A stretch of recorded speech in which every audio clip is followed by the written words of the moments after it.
ketika kita berdoa di Fatihah, rungokno tenan. Ketika kita doa di Fatihah seperti ihdinas siratal mustaqim iku siratal ladzina an'amta 'alaihim. Mestinya normalnya kan tunjukkan kami jalan yang lurus yaitu siratoka, jalan engkau ya Allah. Itu tidak seperti itu, tapi siratal ladzina an'amta 'alaihim, jalannya mereka yang telah engkau beri nikmat. Karena manusia enggak mungkin niru Allah langsung, mergo Allah itu mboten apa? Mangan mboten. Artinya kita ini bisanya niru, ya niru wong ketemu wong, hadis ketemu hadis. Sebab itu ajane wong toreko ya ono benere ketika mengatakan wong kudu di guru.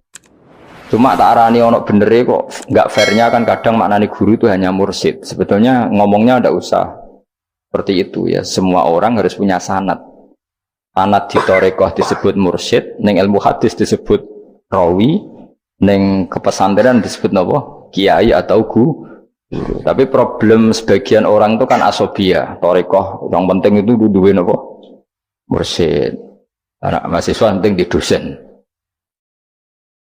Karena apa? Itu tadi rungokno tenan, awas kena salah. Orang itu ndak bisa niru Allah, sing iso ditiru padha-padha manusa melane ihdinas siratal mustaqim siratal ladzina an'amta.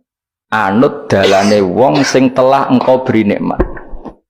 Ya yang telah itu siapa? Ya sing wis mati. Iku sing mesti kena dinut sing wis mati. Tapi problem wong mati niku terserah sing nyejarahno. Padha wae iki misale anut Abdul Qadir Jilani utawa anut Imam Ghazali, rawine hop. Utawa penafsirnya goblok. Ya mau kados kula ngaji sore tak contohno, ana wong soleh alim jagungan mbek wong ayu utawa ketemu wong ayu takok-takokan ning perapatan. Terus mbok simpulno nek ngono jagungan mbek wong ayu iku. Lha kan goblok banget. Padahal iso wae wong iki faktor tangga sehingga ngregani utawa kebetulan cawe wedok mau takok bab haid. Gelem ora gelem kan kudu dijawab. Dan kesunatane jawab ning perapatan, nek ning omah rapati sunat. Tak jamin secara fikih. Semakin di depan umum semakin baik karena ketemu perempuan yang tidak mahram baik di depan umum maupun baik dhewean. Baik di depan umum. Tapi kadang-kadang wong sing iso ngaji malah ngono kok ngarepe wong akeh tok dhewean malah bahaya tuh bocah kok. Wong ora tau ngaji repot. Makanya kiai-kiai itu nak nyemak mbak-mbak itu rata-rata malah di depan umum. Memang bagus di depan umum kalau ketemu orang yang tidak mahram. Mergo pikirane wong ora macam-macam. Pantangannya seperti Dewi Nabi la yakhluwanna rajulun bimra'atin. Ndak boleh orang persepen. Ya dadi kan ati tangga ayu, nak ben jagongan ku depan umum. Ben ora macam-macam. Nak kono gelem lho. Mestine ora gelem jagongan wek elek. Tapi kadang orang berpikir, ojo ngarepe wong akeh mari ditiru. Lah asal di depan orang banyak itu harame rapati nemen koyok dewi. Tapi kan tetap nak disimpulno itu boleh repot. Baleni malih ya dados dalane Allah iku kudu niru wong, ora oleh langsung niru Allah mergo Allah iku mukhalafatul lawati niru wong. Mulane wazkur Ismaila wal Yasa. Kanjeng Nabi sing kekasih Allah kon niru Nabi Ismail, Nabi Yasa, Nabi Nabodal. Maksudnya niru wong. Kali Ismail di prestasi mengorbankan dirinya untuk abahnya. Iku ngewangi bangun apa? Ka'bah dan siap disembelih. Nabi Yasa di prestasi seperti ini, Nabi Dzulkifli punya prestasi seperti ini. Iku dawuh pangeran kena eling aku, iku eling hamba-hambaku sing saleh. Mergo eling Allah langsung tuh tidak bisa karena ada problem apa? Allah itu mukhalafatul lil hawadis. Saiki wong udah ora iso ngaji, muni langsung anut Kanjeng Nabi. Anut Kanjeng Nabi itu artinya apa? Pastikan riwayatnya benar dulu. Nabinya pasti benar, tapi riwayat yang sampai ke kita. Pertanyaannya bukan kita anti anut Nabi, memastikan riwayat itu benar atau tidak. Setelah riwayat itu benar, maknanya benar enggak? Bisa saja maknanya salah. Kayak kelompok-kelompok yang mudah mengkafirkan orang itu maknanya hadis salah. Memang Nabi ngendikan laisa minna ya tidak termasuk golonganku wong sing tau bodoni.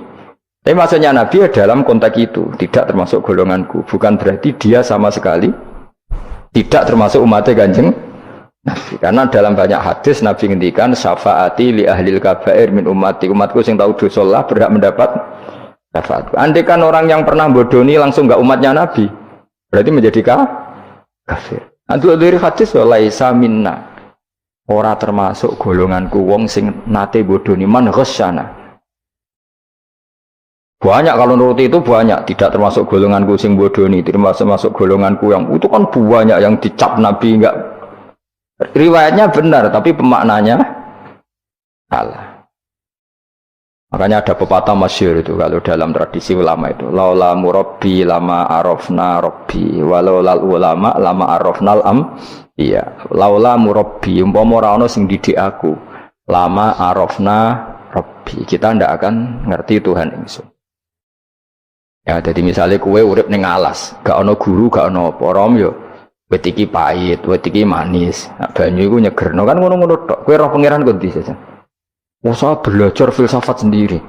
Paling rom kidang mbok bedak, roh celeng mbok bedak. Jenenge ra ono siapa-siapa. Mulane laula murabbi lama arafna rabbi. Jadi kita tahu Allah barokah para murabbi, wong sing didik. Jika hubungan kita dengan Allah itu ya nurut sing didik. Ya jenenge laula murabbi lama arafna rabbi. Terus nomor loro walau lal ulama lama arafnal anbiya. Andai kan ndak ada ulama, kita juga gak ngerti nabi. Kowe kok sithik-sithik sunah rasul hadis sing nerangno sapa?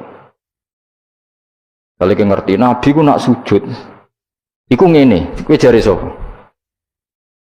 Iku sangka sallu kama raaitumuni sholli. Sahabat nyekseni sujude nabi, tabiin nyekseni sujude sahabat, tabiin nyekseni sujude para tabiin, terus sampai kula ngerti sujude Mbah Mun niru Mbah Zubair, niru Mbah Karim Nirboyo, terus niru sampai Mbah Hasyim niru Mbah Mahfud niru sing aran Anatut Talibin Nabi Bakar Sato, beliau niru Utsman Ad-Dimyati, terus niru Sayyid Zaini Dahlan ya, terus saya Utsman Ad-Dimyati, terus sampai Kanjeng Nabi Muhammad sallallahu alaihi wasallam. Mulane walau lal isnad laqala man sa'a ma seandainya tanpa sanad maka orang akan ngomong sekena. Karena itu agama. Sehingga Allah orang ngendikan ihdinas siratal mustaqim siratoka, tapi ngendikane siratal ladzina. Kita harus ngikuti orang. Orang itu siapa yang bisa diikuti? An'amta alaihim, yang telah engkau beri nikmat. Saiki wong udah ora ngerti ngaji ngene iku. Pokoke anut Nabi. Karena kalau anut Nabi secara 100%, misalnya ke siso niru nyun sewu, misalnya siso niru hal tertentu. Sesuai nak serampangan, saiki sampe nak bedheki. Kowe saiki misalnya siso niru Nabi salat qobliyah. Wis qobliyah niru Nabi, cingkrange wis anut Nabi. Wis misalnya, terus dia wis niru Nabi. Nanti kalau agama itu ndak ada riwayat. Nabi uripe ning Mekah Madinah, kenapa kamu ndak urip ning Mekah Madinah? Misalnya pertanyaannya seperti itu. Maka yang ini terus panjang. Nah, memperdebatkan seperti ini itu tidak ada dulu ulama. Mulai dulu nggak ada memperdebatkan seperti ini. Karena ulama lah yang tahu cara pandang usul fikih ini. Nabi ketika nempat di Madinah itu jenenge waqi'atu ainin, satu fakta. Sementara Nabi nak nasrul Islam itu misi. Ulang lagi ya, Nabi nempat di Madinah namanya waqi'atu ainin, satu fakta. Tapi Nabi nasrul Islam, menyebarkan Islam itu satu misi, satu himmah, satu cita-cita. Sehingga kalau ulama ditanya, kamu hidup di Madinah tapi nggak bisa menyebarkan Islam, dengan hidup di Uni Soviet dan menyebarkan Islam, milih mana? Sehingga Sayyidina Ali karramallahu wajhah itu milih pindah ke Najaf, ke Irak. Karena beliau menganggap Madinah sudah cukup aman Islamnya, aman peradabannya. Beliau ingin menyebarkan Islam di bawah kemana? Kufah, yaitu tenggene Najaf. Nah, tapi nggak bisa kamu katakan, Sayyidina Ali gak niru Nabi. Nabi urip nang Madinah kok dia pindah. Pindah budi? Irak. Tapi karena pertanyaannya bisa dibalik, nak tetap nang Madinah, orang Jawa nguyai segoro tahsilul asik. Karena mendakwai sesuatu yang sudah jalan. Tapi kalau ke Irak, menyebarkan agama. Waktu galeng ini, nak kue neng Papua, aku nggak masjid sebagai pendiri. Tapi nak kue neng kota, ngurmat masjid itu untuk opah, misalnya milih nanti. Cara gue golek ridane pangeran. Nah, misalnya seperti itu. Jadi ulama usul fikih yang tahu duduk perkaranya Ya sudah, kita harus ngikuti ulama. Karena dia yang tahu, beliau-beliau ini yang tahu cara pandang. Mulane laulal ulama lama arafnal anbiya. Dulu ketika era murni itu orang sedekah itu biasa, mesti diterima. Hadiah ya biasa mesti diterima. Tapi ketika era Umar bin Abdul Aziz, beliau jadi khalifah, dulu seperti itu namanya sedekah, sekarang suap. Semenjak itu ada aturan baru, kalau orang sedang jabat kok dikasih hadiah orang berperkara itu enggak boleh karena potensinya. Dulu enggak kebayang ada suap itu, karena orang kalau ngasih ya ikhlas, bahkan diterima itu sudah senengnya bukan. Nah, saya enggak salam tempel sidik ngatur kiai. Mulai dolim. Terus jalukane ora aneh-aneh, ora sekedar ngundang pengajian, jaluk swarga. Amit-amit tenan. Justru iku mari ra swarga, wong salam tempel ngono kok jalukane apa? Jadi saya ulang lagi ya, eling-eling ya makalah ulama, laula murabbi lama arafna rabbi, walau ulama lama arafnal anbiya. Karena kita butuh sanad. Kalau kamu tanpa sanad, maka membayangkan Islam itu sesuai yang kamu bayangkan tadi. Jadi misalnya bayangkan Nabi itu figur yang begini-begini. Padahal kadang Nabi itu figur yang secara ilmu soleh itu malah kadang nggak iso nalar. Sing iso nalar itu ilmu yang riwayat. Misalnya gini, Nabi itu punya sisi unik. Kalau dahar itu di depan umum, ya kadang sampai di luar di depan umum. Terus kalau memperlihatkan sebagai manusia itu ya diperlihatkan. Kenapa? Karena Nabi jadi Nabi itu setelah Nabi Isa. Nabi Isa karena begitu sempurna malah kecelakaan dianggap pangeran. Sehingga Nabi itu kalau dari di depan umum. Terus Nabi istrinya banyak. Karena untuk mempertegas bahwa Nabi itu tidak Tuhan. Karena ciri utama Tuhan itu tidak beristri, tidak beranak, tidak makan, tidak minum. Jadi kamu ini cara bahasa modern itu Nabi justru bikin kontra dengan Tuhan supaya kelihatan tidak sebagai Tuhan. Nak loro yo bangga, nak dahar yo bangga, nak ngombe yo bangga. Justru itu bagus, itu di ranah ilmu. Tapi nak di ranah rasa, kowe kan seneng di panutan sing terkenal atau mangan, terkenal atau ngombe. Kan kesannya kan luweh keren.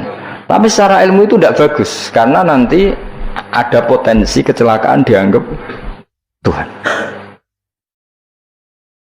Itu contoh-contoh kecil. Jadi itu ilmu. Loh yang tahu itu ya tak ulang lagi ulama. Justru Nabi ketika sakit, ketika dipanah ya luka, ketika diantemi wong kafir ya berdarah-darah. Itu bagus. Orang nggak perlu memitoskan Nabi itu orang yang misalnya nak dipanah rata tedas, dibacok rapopo. Iku gak Nabi pendekar jadi paham. Jadi tapi itu secara ilmu dan sahabat nggak pernah kecewa misalnya nyon sewu Nabi dipanah kok popo ya ora kecewa ya seneng aja. Karena mereka diajari Nabi aku itu gak pangeran. Nah ini saya cerita. Jadi andai kan agama itu tidak berdasar sanad, tidak berdasar ilmu, maka orang akan menghayalkan agama dengan pikirannya sendiri. Itu kan seperti orang idolakan Gajah Mada, wah Gajah Mada terlalu sempurna sampai musno. Jadi gak ono kuburane, balik neng langit. Soalnya itu dintilah musno terus macam-macam. Nah bayangkan kalau agama disepertikan itu, betapa bahayanya. Makanya agama itu butuh apa? Sanad. Karena sanad ini yang menjaga konstitusi apa? Agama.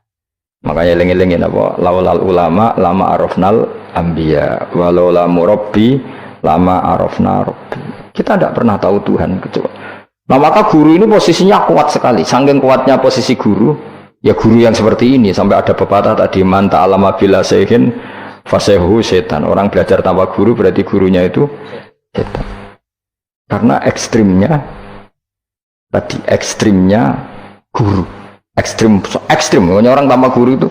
Nah kemudian terus mulai ada dominasi. Orang toreko hanya nganggap itu mursyid, mahasiswa hanya nganggap itu dosen misalnya. Terus di tradisi ilmu itu guru. Sebetulnya itu tidak itu semua, yaitu bagian dari itu, tapi tidak itu semua. Yang penting itu ada sanad. Jika cara pandang itu tadi. Nabi di Medina itu waqi'atu ainin, satu fakta sosial. Meskipun dengan segala fadhailul Madinah, tetap itu satu fakta sosial. Bukannya Rasulullah terbanyak hidup di Kufah. Mulai Sayyid alim-alim di Kufah, setelah itu pindah ke Yaman. Apakah pindah ke Yaman itu berarti meninggalkan tempat gaya Rasulullah? Tidak seperti itu. Tapi ciri utama Nabi itu dakwah dan nasrul ilm. Dan yang butuh zaman itu Yaman ya ke Yaman, yang butuh itu ke Indonesia ya ke Indonesia. Nah, andai kan sunnah Rasul dimaknai secara sepihak, kudu urip ning Madinah. Berarti orang Islam sekali gak ning Madinah gak dianggap sunnah Rasul. Wah, kan terus panjang jadinya. Makanya terus ada ilmu, yaitu namanya usul fikih. Usul fikih itu yang ngatur itu semua, yang bisa menganalisis. Caranya gampang saja. Zaman Nabi Sugeng itu sudah nyuruh Sayyidina Ali ke Yaman, disuruh dakwah ke Yaman. Beberapa sahabat disuruh ke daerah-daerah terpencil. Artinya apa? Andai kan yang ditempati Nabi Madinah itu jadi sentral, harus orang di Madinah, Nabi tidak akan menyuruh orang keluar dari. Tapi nyatanya mereka disuruh keluar demi kepentingan dakwah. Berarti keluar dari Madinah itu bukan meninggalkan sunnah Rasul. Akhirnya terus jadi ilmu. Makanya terus dibedakan mana waqi'atu ainin, mana yang misi. Tentu didahulukan apa, misi atau himmah.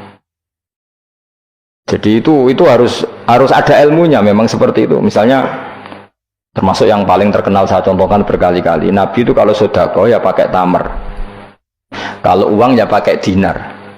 Tapi ilmu kita tahu maknanya itu adalah alat tukar. Hingga di Indonesia kita sedekah pakai rupiah. Kalau Nabi pakai tamar, kita ganti beras karena maknanya kut, makanan pokok. Oh kok pepeh niru Nabi. Lagi niru Nabi saiki berarti sedekah rupiah, gak niru Nabi. Nabi gak pernah sedekah pakai rupiah, tapi pakai apa? Dinar. Nah itu terus ada ilmunya. Yaitu disebut ada ilmu waqi'atu ainin. Kebetulan Nabi orang Mekah, maka sedekahnya pakai dinar. Di era itu orang Mekah seringnya dahar kurma. Terus itu semua dimaknani kut sama alat tukar, apa? Kut sama alat tukar. Sekarang alat tukar rupiah ya berarti sedekahnya rupiah. Kalau zakatnya dulu makanan pokok di Mekah, ya kita zakat pakai makanan pokok di Indonesia, maknanya beras. Itu ya ulama lagi yang tahu, itu ulama. Lane lengi-lengi ihdinas siratal mustaqim, siratal ladzina, jalannya mereka yang telah engkau beri nikmat. Karena kalau langsung ana tawa ada apa? Kan Kanjeng Nabi misalnya itu sanatnya gimana coba? Misalnya sholat madhep Ka'bah. Itu ya sudah kita anut Nabi, sholat itu madhep Ka'bah. Tapi zaman Nabi teng Madinah itu luas masjid Madinah itu sudah lebih dari luasnya Ka'bah. Geleng-geleng. Dina ana wong fanatik Ka'bah itu, fanatik presisi Ka'bah itu rapati ngaji. Zaman Nabi Sugeng itu luas masjid itu sudah lebih luas ketimbang Ka'bah. Ka'bah itu hanya 18 kali 16 meter. Saya ngono. 16 sampai 18 meter diameternya itu. Berarti kalau ingin kenceng Ka'bah, semua masjid harus luas maksimal itu 18 meter. Karena kalau masjid itu 50 meter, berarti ujung yang sana sampai sana itu sudah tidak center Ka'bah. Kalau ingin center harus bentuk U. Iya kan? Kalau Ka'bah itu 18 meter, kalau ingin kenceng Ka'bah berarti masjid semua harus berapa luasnya? 18 meter. Nanti kalau 50 meter yang ujung sana sama ujung sana, bodoh utopia, bodoh. Tapi zaman Nabi Sugeng itu masjid di Madinah itu sudah lebih luas ketimbang diameter. Itu menunjukkan bahwa madhep Ka'bah itu tidak harus persis Ka'bah untuk jarak yang jauh, cukup jihah itu namanya arah. Ya terus seperti itu. Lagi-lagi lalu ulama arafnal ambiya. Kemudian nasah mansuh. Kalau sampean belajar textbook, Nabi Ibrahim bujune akeh, Nabi Dawud bujune akeh, Nabi Sulaiman apa meneh. Kowe langsung anut. Ya tidak bisa. Ulama yang tahu ini syariat yang sudah mansukhoh, sudah dihapus ketentuannya. Ya begitu terus seterusnya. Ngilangin najis ya begitu, terus ngelola anak ya begitu, semuanya. Terus ulama ngarang fikih detail itu, disebut kitab fikih itu, ada Fathul Qorib, ada Fathul Mu'in. Jadi kamu tidak bisa berdiri sendiri memahami agama. Makanya laulal isnad laqala man sa'a masa, andaikan tidak ada sanad, maka orang akan semau gue, karena dia punya pikiran, kebetulan dia kiai, dianggap itu pikirannya Islam. Dia punya pikiran, kemudian dia mubalek pas acara Islam, dikira itu pikiran, padahal pikirannya Juga ada orang ngomong, "Ki sekarang harus kaya, kalau nggak kaya nggak dihormati." Mana ada target Islam ingin dihormati? Itu satu kesalahan. Bilang harus kaya. Mana ada di antara hukum fikih itu kaya itu harus. Mengharuskan sesuatu yang tidak wajib itu dosa besar. Ijabu malam wajib. Itu sudah salahnya kebanyakan. Terus target supaya dihormati. Mana ada target Islam orang ingin diridani Allah, pengen dihormati wong. Lucu meneh kan itu mesti pikirannya sendiri, tidak mungkin itu pikiran Islam. Ya dari ilang-ilang ya laulal isnad laqala man sa'a masa. Andai kan tidak ada sanad, maka orang mau ngomong apa saja ngomong. Terus dibutuhkan sanad. Termasuk yang ekstrim, itu juga butuh sanad. Misalnya ini contoh paling gampang ya. Ada dua orang saling bunuh, sama-sama mukmin, sama-sama bawa pedang, tarung, terus yang satu terbunuh. Zaman Nabi Sugeng itu ngendikan al-qatil wal maqtul finnar, yang bunuh dan yang dibunuh di neraka.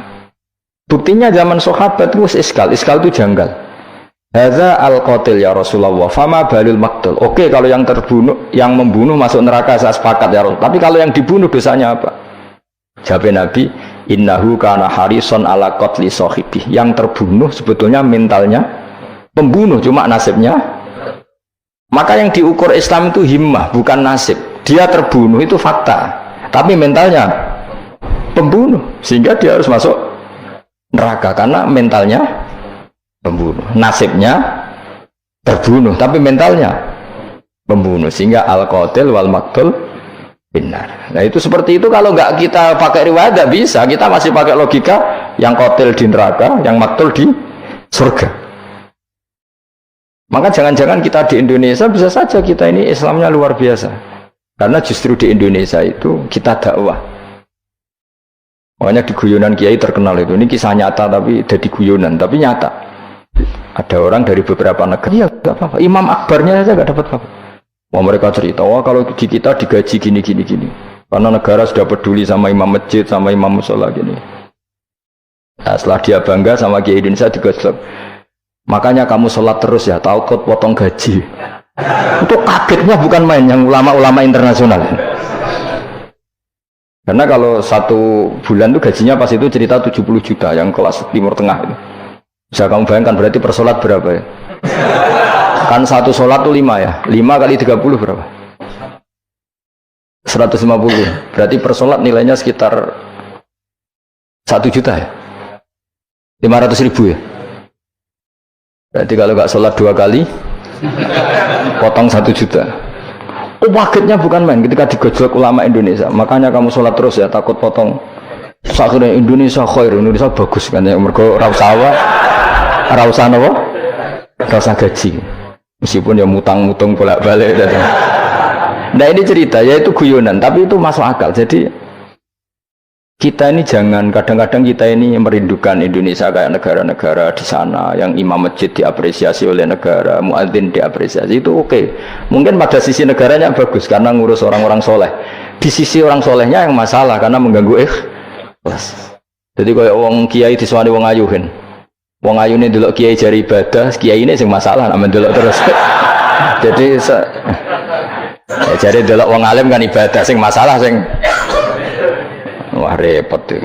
Ya kayak tadi, negara berbuat baik sama kiai, misalnya kiai digaji gini, negaranya baik karena ngurmat kiai, tapi kiai tergantung gaji ini yang mulai masalah. Itu yang tahu ulama, lagi-lagi ulama. Makanya saya itu sama ulama itu hormatnya Masya Allah. Saya itu dulu Mbah Mun itu tidak pati suka sama apa-apa di manajemen. Termasuk saya dulu pernah tanya, kenapa beliau kurang suka misalnya yatim piatu dititipkan di satu manajemen. Jawabnya Mbah Mun itu lucu. Aku kepengen wong anut hukumnya pangeran, misalnya yatim ya kewajibannya yang keluarga. Ngono wak ngelatih wong lali kewajibannya. Ya wak ngelatih orang lali kewajiban. Jadi misalnya saya punya kakak meninggal, anaknya misalnya yatim, atau punya adik meninggal, anaknya yatim. Agama ini kan punya aturan, kewajiban pertama pada ibunya, pada pamannya, pada keluarga dekatnya. Tapi lalu era modern itu tentu yang bikin yayasan yatim piatu itu bagus karena niatnya menampung yatim piatu. Oke, itu bagus, niat yang bagus. Problemnya di keluarga yatim tadi. Dari terbiasa merasa itu punya kewajiban ngurmat ponaan, gara-gara ada yayasan dititipkan. Berarti corong Jawa kulino tinggal gelanggang. Tapi tetap hukumnya Allah yang wajib siapa? Pak D, Pak L-nya. Tapi ketika ada yayasan dititipkan. Makanya kadang ada kebaikan itu bagus di yang bikin karena niatnya baik, tapi tidak bagus untuk yang kita. Karena terus nanti orang itu terbiasa meninggalkan apa? Kewajiban. Nah, itu bahaya kalau ini begini terus, itu bahaya. Bahayanya tadi. Coba kalau dia di rumah keluarga, taruh saja gini. Punya Pak D 3, yang peduli 1 saja. Itu sudah kayak anaknya sendiri. Plus ada rasa, namanya sama ponaan itu ada rasa. Belum ada misanan, minduan, tetangga. Kira-kira dapat limpahan kasih sayangnya banyak mana daripada di yayasan? Banyak di keluarga. Meskipun yayasan itu ya bagus, tapi tetap tadi nggak boleh orang itu meninggalkan apa? Kewajiban. Itu cara berpikir ulama. Orang harus dilatih tanggung jawab terhadap kewajibannya sendiri. Makanya tadi ya, jadi pepatahnya itu. Tapi tetap yayasan itu baik. Tapi problemnya tadi, terus wong kulino tinggal gelanggang Joro Jawa. Profesi yo gitu. Misalnya ben pinter di pondokno. Sebetulnya al-madrasatul ula itu ibu. Anak mbok pondokno sekira tanggung jawab. Sebetulnya pelajaran pertama dari anak adalah perilaku orang enak terus pondokno pasrah kiai. Mun yai kula pasrah bongko anak-anak kula dadekno wong saleh. Wis piye karepe sing di anak iku sapa? Percontohan anak itu pertama orang tua. Tapi saiki nah kiai ini apa ya? Gawe lembaga pendidikan ben orang bisa belajar. Wong tuane sing kuwaco. Terus ora tanggung. Makanya lucu kan akhirnya kiai itu saake didik santri seneng akhirat mulai diwari kedunyan meneh mbek wong tuane. Dadi anggere mulai kambuh. Mondok apik neh kok mulai. Karena tadi. Ya saya ulang lagi ya. Jadi Allah itu layak kulu walayanamu walayasrob. Allah itu enggak tidur, enggak makan, enggak minum, sehingga enggak bisa ditiru. Yang bisa ditiru itu sesama manusia. Mulane waskur Ismaila wal Yasa wadal kifal nabo ihdinas siratal mustaqim siratal ladzina an'amta alaihim. Maka ketika kita nanti masuk surga itu faulaika ma'al ladzina an'ama Allahu alaihim minan nabiyyin wasiddiqin wasyuhada'i wassalihin wa hasuna ulaika rafiqa. Jadi enggak bisa kamu soleh sendiri, itu enggak bisa. Karena kalau soleh sendiri pasti dipimpin khayal, itu tak jamin pasti dipimpin apa? Khayal. Hingga harus ada sanad. Ya, makanya laulal isnad laqala man sa'a ma sa'a. Andai kan tidak ada sanad, maka orang mau ngomong apa saja diomongkan. Makanya kita butuh apa? Butuh sanad. Kalau terusakan ya. Terus nanti Rabbus samawati wa ma min ilahin illallahul wahidul qahar. Rabbus samawati. Pangeran iku sing mengerani pira-pira langit wal ardi lan bumi, wa malan perkara bainahuma antarane samawat lan ardh. Al-Azizu turdat sing menangan, Al-Ghalibu sing menangan ala amri. Ing atase urusane Allah. Al-Ghafaru kang akeh nyepurane li auliyaihi maring pira-pira kekasih Allah. Kul ngucap sira Muhammad lahum maring para kafir Mekah zaman iku huwa nabaun azim. Huwa utawi iki iku nabaun azim. Huwa utawi iki lah Quran misalnya. Huwa utawi iki lah Quran iku nabaun cerita azimun kang gedhe. Antum kang utawi sira kabeh andu saking Quran iku muriduna iku mengo kabeh. Ail Quran iki sete Quran alladzi kang ambak tukang cerita ingsun kum ing sira kabeh fi iklan ladzi. Wajib tu lan teko ingsun kum ing sira kabeh. Fihi napa fihi? Wajib tu kum fihi. Wajib tu lan nekane ingsun kum sira kabeh fi dalam Quran bima lan perkara la ya'lamu. La ya'lamu kang ora den pinawari apa ma ila biwahyin. Wa wa qauluhu ma kana liyamin ilmin bil malil ala iku nabaun azim, cerita yang besar. Maka ora ana iku liya kedingsun min ilmin saking pengetahuan bil malil ala kelawan percakapane malaikat papan atas dari malaikat itu yahtasimu nalikane berdebat sapa ngake fisani Adam ing dalam masalah Nabi Adam hina qala wa taala inni ja'ilun fil ardi khalifah. In huwa ora ana ta kabeh iku in iyuha ilayya ma kana liyamin ilmin bil malaila ala it yahtasimun. Iyuha ma yuha tegese ora den wahyu ana ilayya maring ingsun apa illa annama kecuali sak temne ingsun sak temne ingsun nadzirun iku wong sing ngekeki peringatan mubinun kang jelas oleh ngekeki peringatane bayinul ingdar tegese banget oleh ngekeki peringatan. Waskuran iling sira iskoran alikane dawa sapa rabbuka pangeran sira lil malaikati maring malaikat inni khaliqum basyaram mintin. Inni sak temne ingsun khaliqun dat sing gawe. Ingsun gawe basaron ing manusa mintine sange lemah. Wa utawi basar iku adamu adam. Faida sawaituhu mongko nalikane wis nyempurnano ingsun hu ing adam. Atmam tu tegese nyempurnano ingsun hu ing adam. Wa nafakhtu lan yub ingsun ajra itu tegese melakono ingsun fi ing dalam adam min ruhi sanging roh gawean ingsun. Wa namanani sanut kula man min ruhi sanging roh gawean ingsun. Ora bermaknane min ruhi sanging roh ingsun. Berarti Adam ditiup ruhi Allah terus di Adam ada ruhi Allah. Gue jadi setengah Nasrani, gue jadi Roh Kudus ini, jadi mulane repot. Jadi nama ini sanut aku, soalnya min ruhi sanging roh yang digawe ingsun jero nduk bulet manen. Fasara mengko dadi sapa Adam khayan dadi urip. Nah, wa idhofatur roh ta ing idhofano lafat roh ilahi maring min ruhi ku tasrifun mung ngekeki penghormatan di Adam maring Adam. Lagi-lagi ini malaikat. Malaikat itu di apa? Malaikat itu kan yo duwe pikiran. Terus iblis yo duwe pikiran. Sing padha-padha pikiran niku ya rada bener iblis, pikirane lho ya. Tapi nurute bener malaikat. Jadi umpama agama kanut pikiran ya bener iblis. Mergo cara berpikir iblis iku Adam ku sangka lemah, aku sangka api, berarti keren aku. Nah, cara pikirane malaikat wis ora mikir bombol ndi dikongkon yo manut. Jadi agama ini sanat. Agama ini seorang lagi napa? Sanat.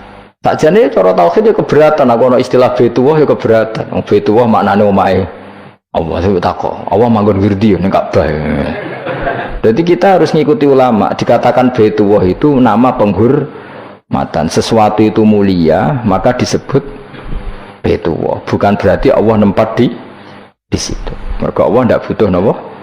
Tempat. Jadi itu kan jelimet mang. Lagi-lagi yang tahu itu ulama. Masjid ya dikatakan Baitullah. Dan misalnya iki masjidnya pangeran, malah nambah mana nih lucu. Masjidnya pangeran, jadi iki tempat sujudnya pangeran. Nah, kacau kayak. Tapi berhubung ra paham alhamdulillah demun iki masjidnya pangeran. Jajal mana nih bahasa Arab. Iki masjidnya pangeran, makna nih terjemah. Iki tempat kacau kayak. Baru kayak bodoh dora roh naiku kacau. Jadi wacok. Yang melane anut ulama. Jadi darani Baitullah apa dikatakan daleme Allah maknane apa idhofatut tasyrif. Napa idhofatut tasyrif maknane omah sing mulia sampai diistilahno daleme Allah. Wis kudu bulet ngono koyo niki napa? Wa idhofatur roh lahu napa? Tasrifun di Adam. Jadi orang kok wa nafakhtu fihi min ruhi Nabi Adam tak kaya rohku ora tapi seperti tak tiup dari roh sing roh iku urusanku tapi ora ruhi Allah mboten. Niku jenenge apa wa idhofatur roh ilaihi napa tasrifun mok bentuk penghormatan di Adam maring Adam. Waruhu terro iku jismun jisim latifun kang alus. Yahya kang dadi urip bi kelawan ikilah jisim. Yahya kang dadi urip bi sebab ikilah jismun sapa alin sanu manusa binufudhihi kelawan tembusir roh fil jismi. Pokok mongko napa njungkel sira kabeh lahu maring Adam sajidina hale sujud kabeh. Sujud tahiyatin kelan sujud penghormatan. Keyakinan Imam Suyuti niku bil inhinai mok kelawan diluk. Di Imam Suyuti ya rada unik. Jadi pikiran Imam Suyuti itu, tapi itu tidak disepakati ahli tafsir. Ketika Adam diciptakan itu, ayo sujud, hanya diluk gini. Jadi tidak sampai sujud kayak sholat, itu pikiran Imam Suyuti. Karena Imam Suyuti itu masih meyakini sujud yang kayak sholat itu mukhtasun lillah, hanya untuk Allah. Itu pikiran Imam Suyuti. Makanya beliau menafsirkan sujud itu hanya diluk. Tapi nak cara Senawi Banten umumnya ulama mengatakan ya nak malaikat itu sampai sujud kayak sholat. Tapi bukan niat sujud ke Adam, tapi karena itu perintah Allah. Jadi hakikatnya sujud kepada perintahnya Allah, bukan ke makhluk yang bernama Adam. Artinya gini, pentingnya ulama ngendikan gini, tidak akan pernah ada syariat makhluk disuruh sujud ke makhluk. Lagi-lagi pentingnya ulama. Jadi tidak bisa, misalnya kamu berdasar cerita Nabi Adam, oh kalau gitu saya boleh sujud ke Nabi Muhammad, saya boleh sujud ke guru, tidak bisa. Selamanya tetap nggak bisa. Karena ketika malaikat sujud ke akadnya, mereka hanya sujud terhadap perintahnya Allah Subhanahu wa Ta'ala, bukan sujud ke makhluk. Karena sujud ke makhluk sampai kapanpun tidak pernah sah atau tidak pernah boleh. Jadi pilihannya dua. Nak dari Imam Suyuti sujudnya hanya apa? Diluk, kayak diluk pas apa? Kayak orang-orang Cina itu, pokoknya diluk gini. Kedua, atau memang kayak sujud pas sholat, tapi bukan niat sujud ke Adam sebagai makhluk, tapi sujud karena itu perintahnya Allah Subhanahu wa Ta'ala. Jadi hakikatnya sujud kepada Allah.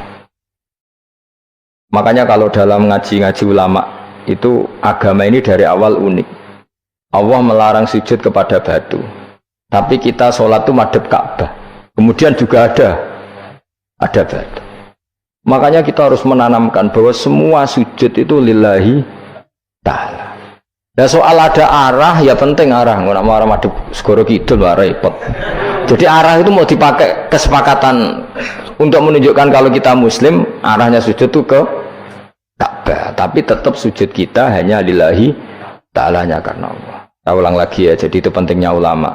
Hanya ada dua versi. Satu, malaikat tidak sujud kayak sholat, tapi hanya diluk.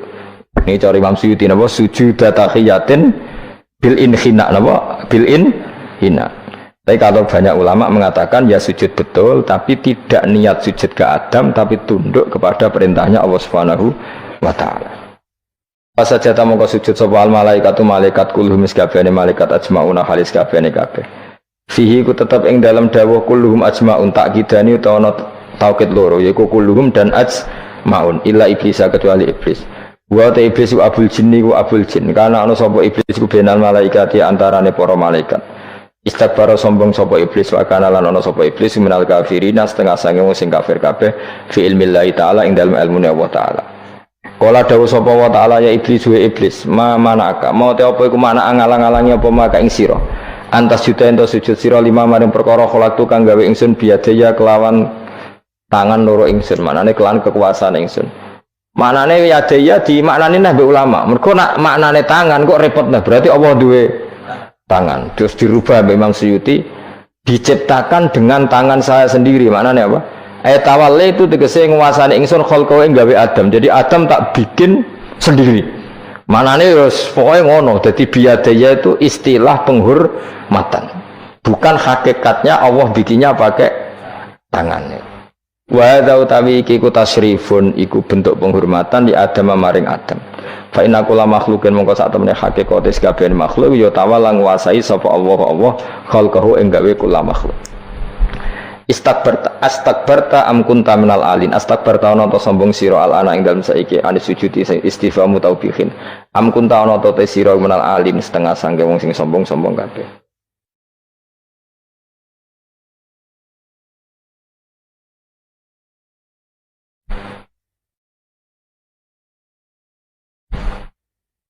Ono Imam Suyuti. Am kunta ana ta sira menal alin saking sing sombong kabeh mutakabbirin tegese sing sombong kabeh. Patakabar ta mongko sombong sira anis sujudi saking sujud. Asli kaunika krana anane sira iku minhum setengah saking wong sing kumaluhur. Kala ngucap sapa iblis ana khairu minhu. Ana uta ingsun khairun wa apik minhu tinimbang Adam. Kula niku karena lebih keren timbang Adam. Kholak tadamel panjenengan ingsun minarin saking materi api. Wa kholak talan damel panjenengan ing Adam mintinin saking materi napa lemah. Kala dawuh sapa inten kala dawuh sapa Allah. Fakhrus mongko metu sira minha saking swarga minal jannati swarga wa qila minas samawati sing pira-pira langit. Jadi sebetulnya mulai dulu itu ya ada khilaf. Fakhrus minha itu dari surga atau wakilah minas samawat. Fa innaka manunis debat itu orang penggawian. Surga zaman Adam itu sama enggak dengan surga yang nanti untuk kita di surga? Wong ya sama. Kalau sama sekarang di mana ya? Seribet, wong nganggur-nganggur seribet. Wong bus warga ora mesti kok geger perkara kok. Mas parah. Wis iku Yahudi takok anu niku takok apa? Yahudi. Kanjeng Nabi nanti takok wong Yahudi, Muhammad nak langit bumi ku sok ben hancur pas kiamat. Terus manusa sing mati mulane Adam sementara ditakok endi? Jadi nak takok ngono mirip so. Mirip Yahudi. Nak mirip sugih apa apa, nak mirip ngamure. Jadi agama ini selalu disoal pakai akal. Jadi agama tanpa akal ora iso berdiri, tapi kalau terlalu bawa akal itu ya repot. Ya makanya tadi itu pentingnya riwayat. Seorang lagi pentingnya apa? Riwayat.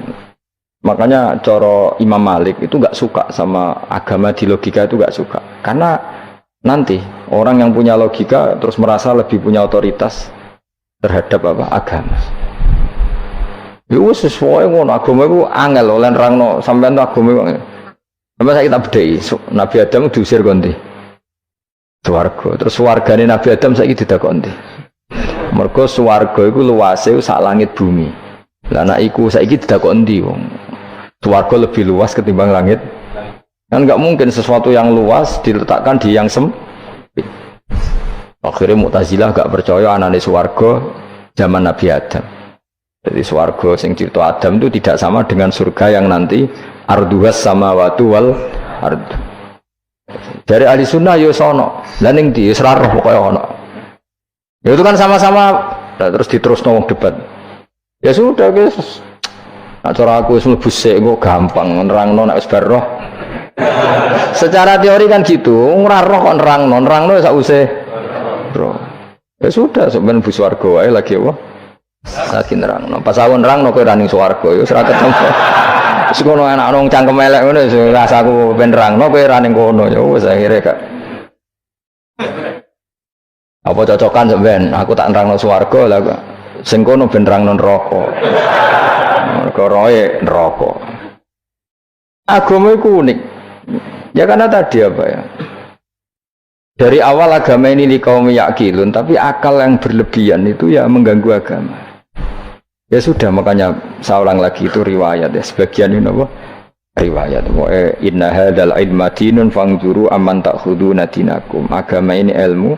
Kemudian kamu harus dari sanad yang benar, ya. Dari sanad yang apa? Dari sanad yang benar. Ya sudah seperti itu.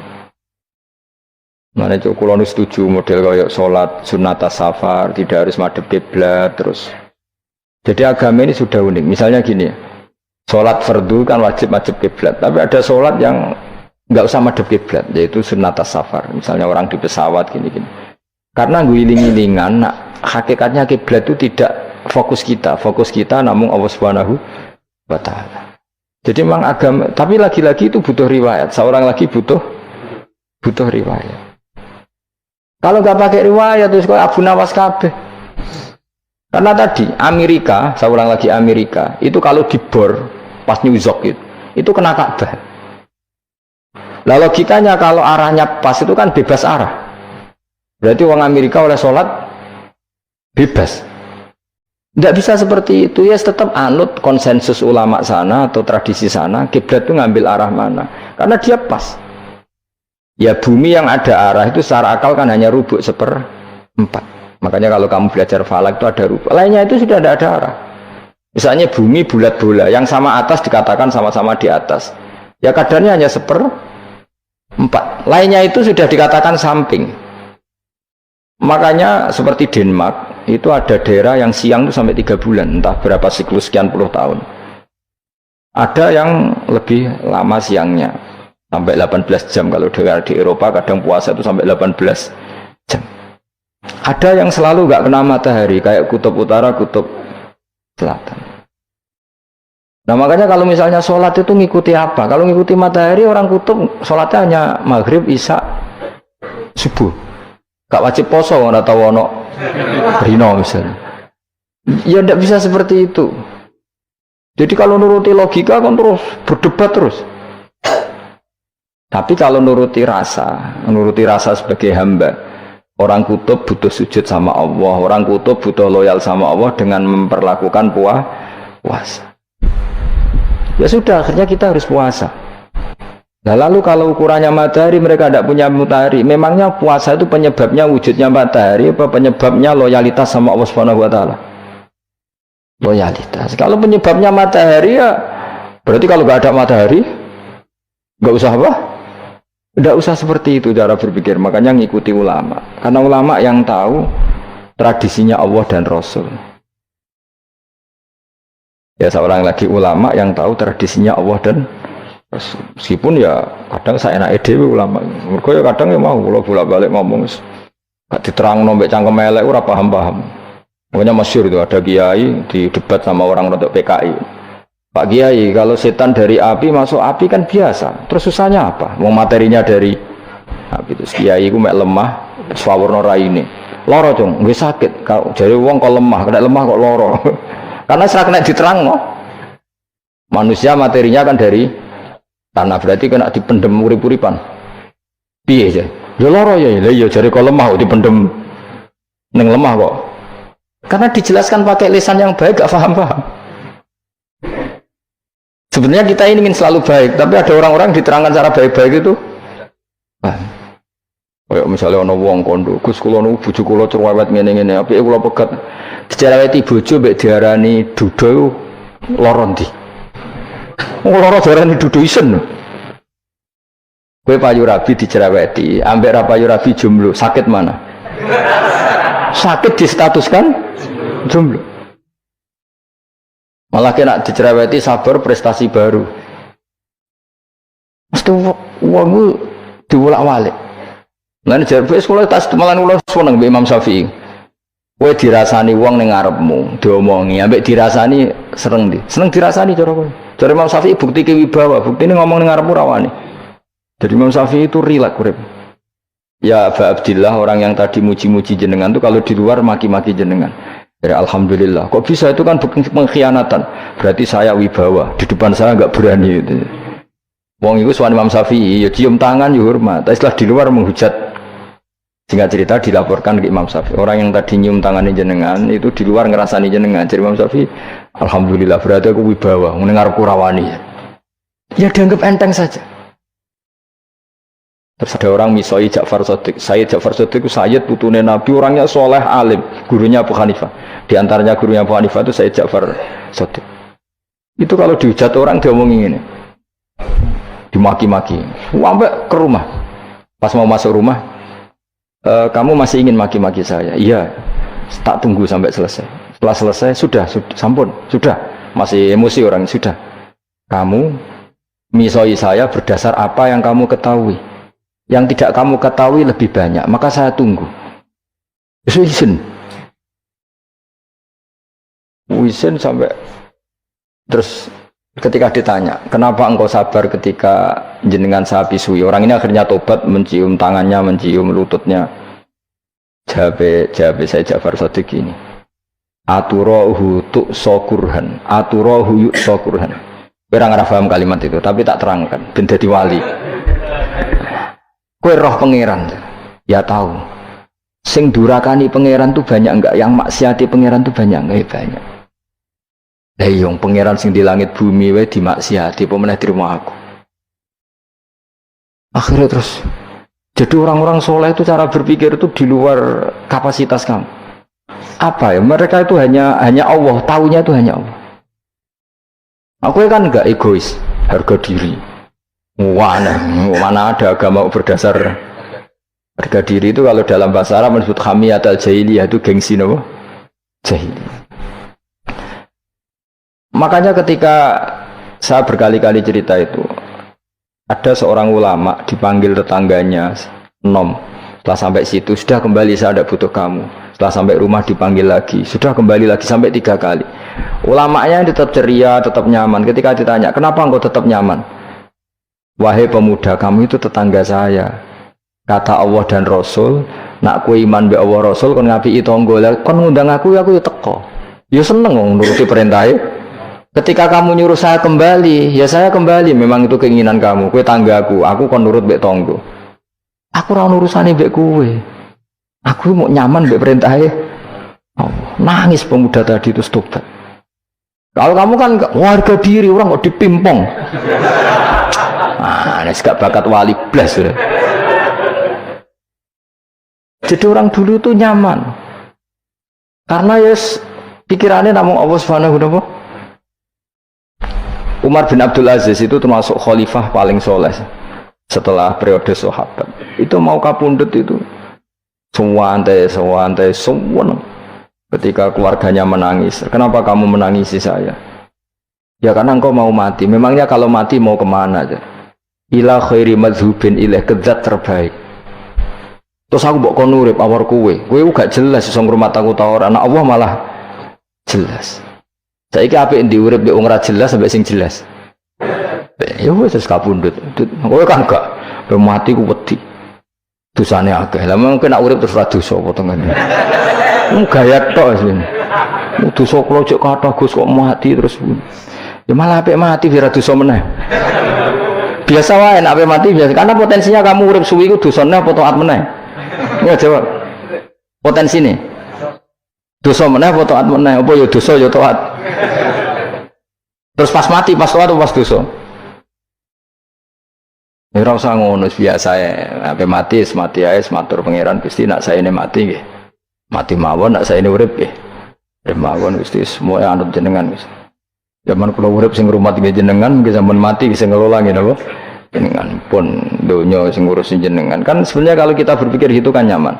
Zaman kamu hidup yang mengendalikan jantung, paru-paru, oksigen juga Allah. Dan kamu nggak tahu caranya, tahu-tahu hidup. Tapi setelah mati dikubur kamu iskal. Lalu sistem pernafasan saya gimana setelah saya mati? Memangnya zaman yang donya kowe roh. Oh karena ada oksigen. Terus oksigen wujudnya karena apa kowe ya ora roh? Oksigen dari zat gini lah zat iku kok sapa ya ora roh. Mau gaya tok ngomong mau tetep akhirnya ora roh. Nanti kadang kalau gawak mbek goblok wis ora roh kabeh dari awal mau bawa alam semua iku gak usah nerang. Nah, artinya gini, kalau zaman di dunia kamu tidak bisa mengelola diri kamu sendiri,